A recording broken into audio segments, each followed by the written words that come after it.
Hello. അപ്പൊ കുറേ കാലമായില്ലേ നമ്മളിന്ന് യൂട്യൂബിൽ വരാത്ത അല്ലേ? അപ്പൊ ഇന്ന് ഞാൻ ഒരു എന്താ പറയുക, നമ്മളൊരു പച്ചരി കൊണ്ടുള്ള ഒരു അപ്പം വൈകുന്നേരത്തെ സ്നാക്സ് ആയിട്ട് ഇന്നൊരു അപ്പം ഉണ്ടാക്കിയിട്ടുണ്ട്. അത് എങ്ങനെയാണ് ഉണ്ടാക്കുന്നതെന്ന് വെച്ചാൽ, നമ്മൾ പച്ചരി രാവിലെ തന്നെ കുതിർത്ത് വെച്ചിട്ട് 4 മണിക്കൂർ ഏകദേശം വേണ്ടു കുതിർത്ത് വെക്കണ്ടു. അപ്പോൾ ഞാൻ അങ്ങനെ കുതിർത്ത് വെച്ച് അതിൽ കുറച്ച് ചോറും ഇട്ട് അരച്ച്, എന്നിട്ട് പക്ഷേങ്കിൽ നമ്മൾ കുതിർത്ത് വെച്ചിട്ട് അത് ലേശം ഒന്ന് എന്താണ് അരി നല്ലവണ്ണം ഉണങ്ങണം കേട്ടോ. അരി ഉണങ്ങിയതിന് ശേഷം പിന്നെ എന്താ വെച്ചാൽ ഒട്ടും വെള്ളം ഉണ്ടായിരുന്നു കേട്ടോ. വെള്ളം എന്ന് വെച്ചാൽ ഈ അരിയിൽ വെള്ളം ഉണ്ടായിരുന്നു. കുതിർത്ത് വെച്ചിട്ട് ഒരു അരിപ്പേരിട്ടിട്ട് നമ്മൾ നല്ലവണ്ണം വെള്ളം വാർന്നതിന് ശേഷം കുറച്ച് ഒരരി പിന്നെ ചോറും പിന്നെ ഉപ്പും ഇട്ടിട്ട് അങ്ങ് ഇറക്കുക.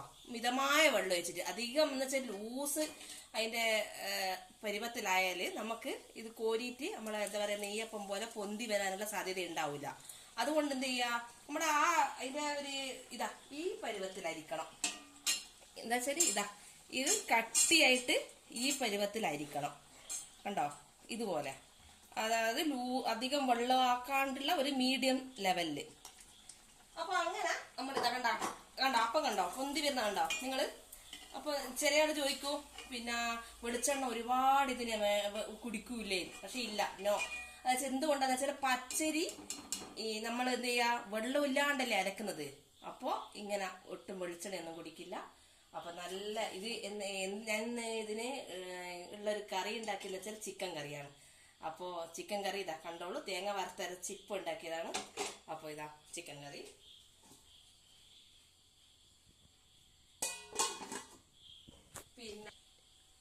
പിന്നെ അതിനുശേഷം പിന്നെ ഇതിന്റെ കൂടെ വേണമെങ്കിൽ, എനിക്കും എൻ്റെ മക്കൾക്കൊന്നും അത്ര വലിയ കാര്യമല്ല, അവർക്ക് ചക്ക ഇഷ്ടമാണ്. അപ്പൊ ചക്കയും അതിനോടൊപ്പം പുഴുങ്ങിയിട്ടുണ്ട്. അപ്പോൾ ചക്കയൊക്കെ റെഡി ആയിട്ടുണ്ട്. അപ്പോൾ ഓക്കെ, എല്ലാവരും ഇതൊന്ന് ട്രൈ ചെയ്ത് നോക്കുക, എന്നിട്ട് അറിയിക്കുക എങ്ങനെയുണ്ട് ഈ അപ്പത്തിന്റെ ടേസ്റ്റ് എന്നൊക്കെ. ഓക്കേ.